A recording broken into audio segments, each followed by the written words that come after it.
निराला का मानव प्रेम अधिक मार्मिक और गंभीर है। उन्होंने दीनहीनों, पतितों, दलितों के प्रति अपनी सहानुभूति और उसका आँखों देखा सच्चा वर्णन किया है इस कविता में। वह तोड़ती पत्थर, देखा उसे मैंने इलाहाबाद के पथ पर, वह तोड़ती पत्थर। कोई न छायादार पेड़ वह जिसके तले बैठी हुई स्वीकार। श्याम तन भर बदा यौवन, नत नयन प्रिय कर्म रत मन। गुर हथौड़ा हाथ करती बार बार प्रहार। सामने तरुमालिका अट्टालिका प्राकार, चढ़ रही थी धूप गर्मियों के दिन।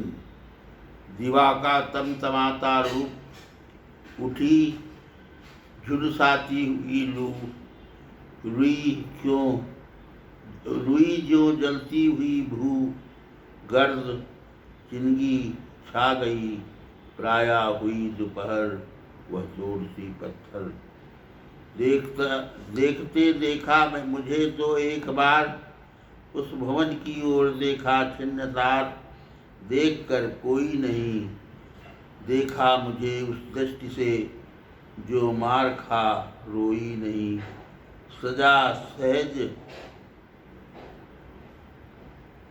सहज सितार सुनी मैंने, वो नहीं जो थी सुनी झनकार। एक क्षण के बाद वह काफी सुघर, ढुलक आए थे ढुलक माथे से गिरे सीकर। लीन होते कर्म में फिर जो कहा, मैं तोड़ती पत्थर। निराला ऐसे प्रगतिशील कवि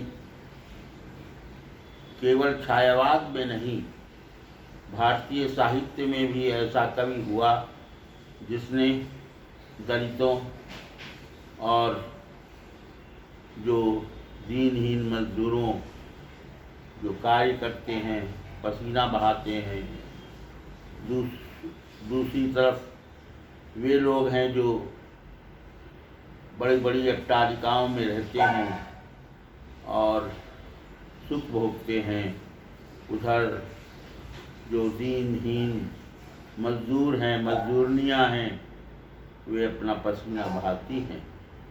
निराला ऐसा एक व्यक्तित्व है जिसने अपनी आँखों से ये सब देखा है और उसके दर्द को महसूस किया है। वह तोड़ती पत्थर में एक मजदूरनी है जो पत्थर तोड़ रही है अब, और पसीने से तरबतर है। किस प्रकार वह युवती यौवन से भरी हुई, जिसका यौवन उभर कर आया है, वह युवती किस तरह पसीने से लथपथ है। कोई भी छायादार वृक्ष नहीं है और पसीने से वह दुखी होकर के भी एक तरफ अट्टालिका प्राकार को देखती है, एक तरफ निराला की तरफ भी देखती है, चुप रहती है, आंसू बहाती है और उसी आंसुओं में उसका श्रम सुलभ हो जाता है, कम हो जाता है और वह अपने कार्य में रत है। बार बार वो दुखी होती है और फिर भी वह कार्य में कुशल है, कार्य को कभी छोड़ती नहीं है। ऐसे दीनहीनों की दशा का वर्णन निराला ने अपनी आँखों से देखा है। शायद भारतीय साहित्य में एक ऐसा महाकवि है, ऐसा मनुष्य है जो अपनी आँखों से तपती धूप में मजदूरनी को देख रहा है, उसके आंसुओं को देख रहा है, उसका शरीर पसीने से तरबतर है, ये देख रहा है। शायद ही ऐसा कवि कोई होगा जो साक्षात अपने नेत्रों से, साक्षात अपनी आँखों से उसके उस दयनीय स्थिति को, उस कष्टमय स्थिति को देखता हो और उसका वर्णन कर रहा हो। शायद ही भारतीय साहित्य में भी ऐसा कोई व्यक्ति नहीं है।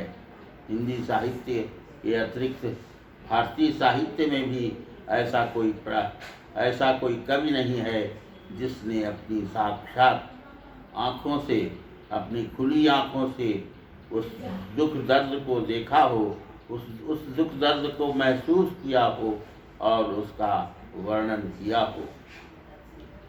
बल्कि विश्व साहित्य में भी शायद ही ऐसा कोई महाकवि कवि होगा जिसने इस तरह का दुख दर्द को सामने आँखों से देखा हो। मजदूर का, मजदूरी का या दलितहीन कोई भी किसी व्यक्ति का, और उसने उसके प्रति अपनी आंसू बहाए हों, अपनी वाणी के द्वारा उसकी दुख दर्द को व्यक्त किया हो। शायद ही ऐसा कोई कवि होगा।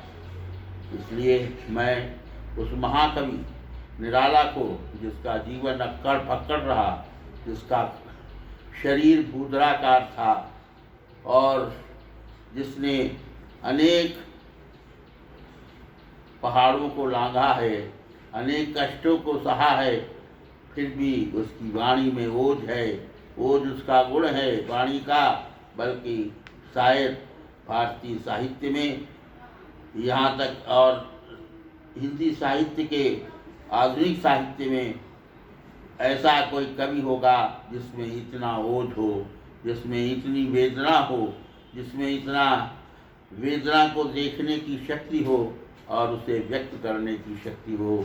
वो केवल निराला है, वो महाकवि निराला है, वो सशक्त कवि निराला है, वो अपनी सदी का सर्वोच्च महाकवि निराला है। प्रगतिशील महाकवि निराला ने अपने इस रचना को, अन्य रचनाओं को भी मुक्त छंद में लिखा है। मुक्त छंद के द्वारा उन्होंने अपनी व्यक्तित्व को स्वतंत्र रूप से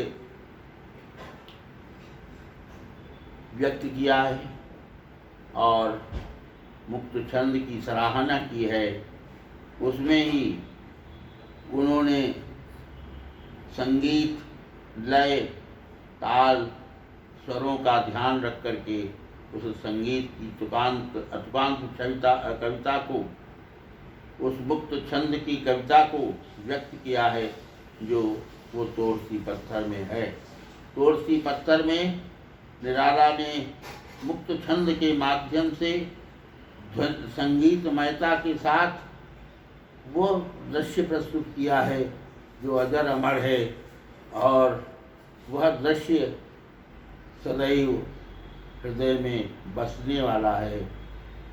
ये मुक्त छंद के साथ साथ उन्होंने संगीतमयता के साथ साथ उन्होंने ऐसी कविता को जागृति दी है जो कविता जीवन में एक अभिव्यक्ति बन सकती है।